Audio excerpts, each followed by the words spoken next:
નમસ્કાર દર્શક મિત્રો, આપ જોઈ રહ્યા છો 24 ન્યૂઝ ગુજરાત, જ્યાં સમાચાર છે સત્યના પક્ષે અને જનતાના માટેની લડત છે નિરંતર. ગુજરાતના દરેક ખૂણામાંથી લોકલથી લઈને નેશનલ સુધી દરેક ઘટના, દરેક હકીકત સૌથી પહેલા અને સૌથી સાચી રીતે ફક્ત અહીં. હું છું અર્પિતા પટેલ. ચાલો શરૂ કરીએ આજના મુખ્ય સમાચાર.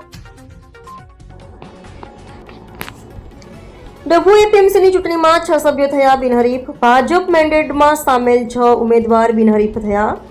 ડભોઈ એપીએમસીની ચૂંટણીમાં આજે ફોર્મ પાછું ખેંચવાની અંતિમ તારીખ.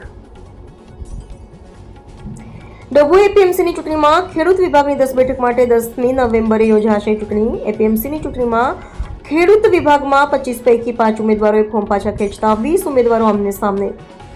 ખરીદ વેચાણ મંડળી મત વિભાગની 2 બેઠકો અને વેપારી મત વિભાગની 4 બેઠકો મળી 6 બેઠકો બિનહરીફ થઈ. એપીએમસીની 16 બેઠકો માટે ચૂંટણી થઈ છે જાહેર.